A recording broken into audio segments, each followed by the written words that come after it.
Another big reason why modern day dating is actually hard and very difficult, and why long term relationships are harder to attain, is this composition of perfection.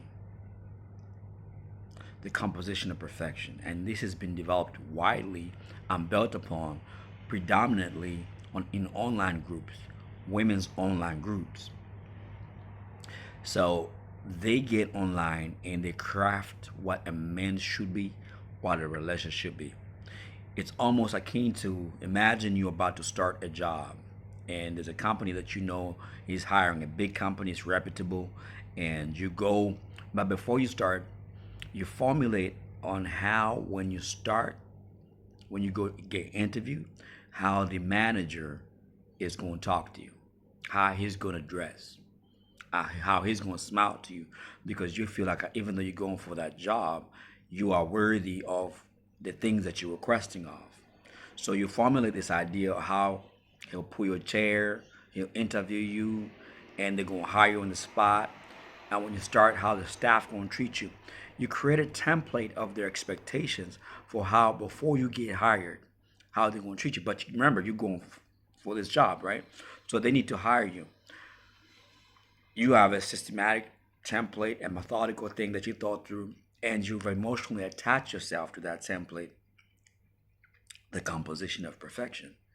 And if you start to, and let's say there's 10 of these companies, so when you go to these companies, if they don't meet how you envision the manager talking to you or smiling at you or opening the door for you, you start to feel like they're failing you. Because if they're going to have you in their company, if they're going to hire you, the least they could do is to meet you where you're really at, of what you expect. And this is all in your head. So women have formulated this composition of perfection of what men should be. And they have done that because they've gazed themselves in the mirror and say, we are far too beautiful to get the bare minimum, not knowing that there was always a trade-off. You bring your beauty to a man of substance and you become his wife, you bear his seed, and in exchange, he goes and sacrifices his life. That's his love for you. His love is not pulling out your chair. Okay, that's not his love. His love is going to work. That's why many women win when there's a divorce. They don't go, oh, he wasn't pulling chairs. They just go, oh, he's got a house, he's got a car, he's got this retirement fund, and they get that because that was his labor of love, and now they get some of that. So now the man gets to work for this individual, that the stranger that is taken into his household now, and turns up for her every day sacrificially.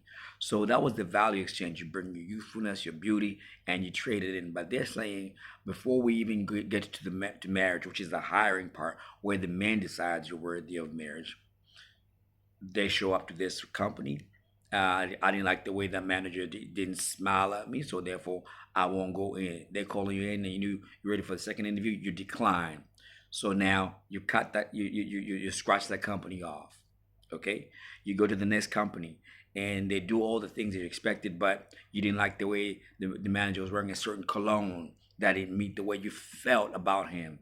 So therefore, you decline the job. You're not looking at what the company can provide for you in terms of long term and what you should be doing for the company. You have this formulated concept of perfection in your head, and you're dismissing these good companies that will be very good for you because you need employment, remember? Now, as you do this over a period of time, at some point, you're going to run out of good companies. At some point, you're going to run out of companies to apply for. And when you get to the end of them, and then you remember, like, hey, the first company, the job description was pretty good. Let me go back. And guess what happens? Somebody else got hired who just came in, just wanted a job. The company hired him. Welcome. Welcome aboard. And now you're complaining there's no good companies, there's no jobs out there. Because women are formulating these ideas of what men are instead of meeting the men where they're at, and then starting something, or at least investigating through dating, and then saying, wait a minute, this is a good person, he genuinely likes me. But they're dismissing men prior to even discovering who they are, because they have formulated this composition of perfection in their head, and it's an illusion. Because remember, those companies did not have to be a certain way, but they were still good companies. So same thing with the men. There's a lot of good men with well-meaning intentions. Now, when they said the company really wanted your services and you declined them, they're a little bit hurt. They're a little bit jaded. And then they see you go to the next company, and then that company's like, oh, wow, she's a good candidate. The other company lost out, so we're going to hire her. And then you decline. Oh, no, thank you. I'm going to keep working. I deserve better. And you keep going. Now, they've all seen you do this thing with them. Okay. Now, when your time now, you get desperate for money now.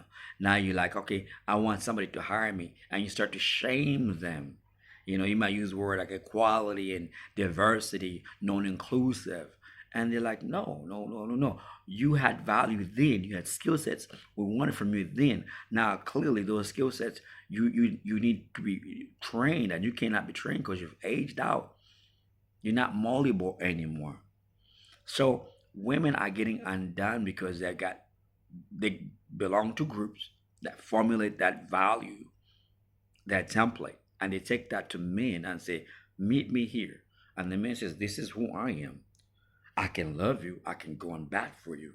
But then women are like, no, thank you. Until they exhaust their options. And then they come back to the same man who is now elevated because he's busy working on himself. And then they get mad and trying to shame them into, you ought to want me regardless. Yeah, I've changed now. I'm happy to take whatever you're offering. My value of expectation is gone. Or, yeah, now I'm happy to allow me, but you need to meet me with these value expectations. I still want you to do this for me. And it's a bad deal. No man wants that. There's men out there who will take the dirt because you've become somewhat and not a good person because you're also jaded because you're not winning. Nobody's meeting your expectations. And you're living a trail of disappointment. This value that women are building online has destroyed, social media is destroying a lot of females as to what to expect from a relationship. And they feel like what their grandmothers used to have, who had long-term relationship, who raised them, was the bare minimum, and it was slavery. But yet it gave them a basis to be a human being and function. I've said enough.